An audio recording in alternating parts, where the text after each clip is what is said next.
Hey hello WhatsApp everyone, সবাই কেমন আছেন? আশা করি সবাই ভালো আছেন। তো পিকনিকের সিজন শুরু হয়ে গেছে। আমাদের পিকনিক ছিল এটা গতকালের সকালবেলাতে এদের ব্রেকফাস্ট চলছিল, যদিও আমি গিয়ে পৌঁছেছিলাম না, আমি অনেকটাই পরে পৌঁছেছিলাম। বাকি ডিটেলস পরে বলছি। ওরা সকালে সেই ব্রেকফাস্টের আনন্দ নিচ্ছে। রিভিউ দে সায়ন, রিভিউ দে কেমন খেতে। সবাইকে খাই দিচ্ছি। তুই টেস্ট বুঝিস তো? আছে মোটামুটি।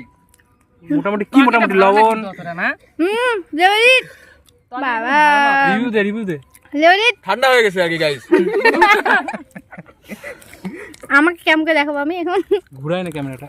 হাই, আমাদের পিকনিক হচ্ছে, ফরেস্টটাও দেখাই। এই ফরেস্ট আমাদের পিকনিকের প্ল্যানটাই ফরেস্টেই ছিল, বাট আমার দেরি হওয়ার কারণে, মানে আমার জন্যই দেরিটা হয়েছিল, তাই ইস্পিতাদের বাড়ির ছাদে পিকনিকটা করা হয়েছিল পরবর্তীতে।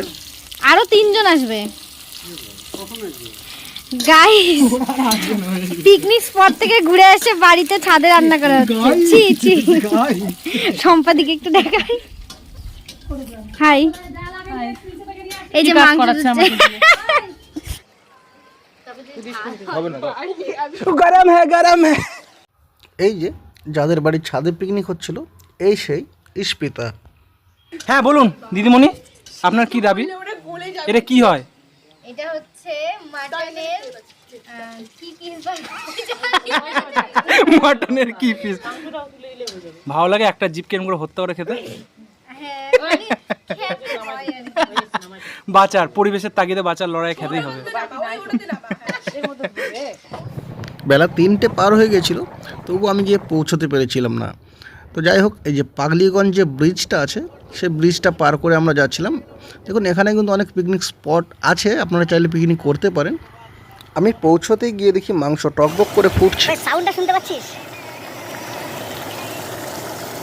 মাংস কড়াই থেকে নামতেই আমাদের গণভাবে পোলাও তৈরির কাজ চলছিল। চেক করার পরে কেউ বলছে আর একটু জল দে, কেউ বলছে আর একটু হবে, আর একটু ভালো করে রান্না কর। রান্নাবাড়ির শেষে আমি খেতে বসে পড়েছিলাম। রান্নাটা কিন্তু বেশ ভালোই করেছিল আমাদের দেবজিৎ ভাই। মাংসটা দেবজিৎ রান্না করেছে, বাকিটা পোলাওয়ের ক্রেডিট বাকি 3 জন যে মেয়ে ছিল ওদের। মুখে চালান করলাম মাংস সহকারে পোলাওটা, বেশ ভালো হয়েছে খেতে। এই প্রীতম হচ্ছে আমাদের মধ্যে একমাত্র নিরামিষ ভোজী, ওর জন্য আলাদা করে পনির রান্না করা হয়েছিল। কেমন হয়েছে? দারুণ হয়েছে। এই যে আমার মাটন। এরপর প্রিয়াঙ্কা রিভিউ দিচ্ছে, হ্যাঁ রান্নাবাড়ি ভালো হয়েছে। তারপরে শম্পা খাচ্ছে, খেয়ে বলছে আপনাদেরকে ভালোই হয়েছে। আর সত্যি বলতে রান্না ভালো হয়েছিল। এদিকে জয়দীপ ব্যস্ত খাওয়ারে। জয়দীপ পরে বসেছিল আর কি। এইটুকু না খেলে হবে? দেখো কয়টুকু নিয়েছো। আমার একটু যথেষ্ট ভাই, আমি এর চেয়ে বেশি পারি না। তুমি আর একটু দে। আসলে সত্যি বলতে ভাত জাতীয় যে কোনো জিনিসে আমি ওই অল্প একটুই খেতে পারি, একদম মাপ মতো আর কি। বাকি মাংস বা দই মিষ্টি যাই বলুন না কেন, সেটা সাটিয়ে দেবো আরামসে, সেটা নিয়ে আমার কোনো সমস্যা নেই বা অসুবিধা নেই। সবার খাওয়া হয়ে গেল, কিন্তু এই ছেলেটার খাওয়াটা হচ্ছে না, খেতেই পারছে না। সবার খাওয়া শেষ হয়ে গেলেও আমার কিন্তু খাওয়া চলছিলই তখনও। আর আসলে এটা ক্ষীর দই ছিল, দইটা ফ্রিজে রাখার কারণে একটু বেশিই জমে গেছিলো, এই জন্য একটু দানা দানা মনে হচ্ছে।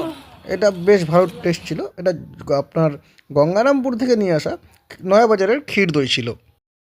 বাড়ি ফেরার পথে যে পাগলিগঞ্জটা ব্রিজ আছে, ব্রিজের কোণাতে মানে বালুঘাট থেকে যাওয়ার পথে উঠতে ওখানে একটা মেলা হচ্ছিল, এবং যেটা দেখলাম জনসমাগম কিন্তু বেশ ভালোই ছিল। মেলাটা ছিল মা কালীর, যেটা প্রতিকার ক্লাবের উদ্যোগে পুজোটা হয়েছিল, এবং বেশ কয়েকদিন হয়তো বা মেলাটা চলছে বা চলবে, আমি ঠিক জানি না। তো আজকের মতো এখানেই শেষ করছি, দেখা হচ্ছে পরের ভিডিওতে।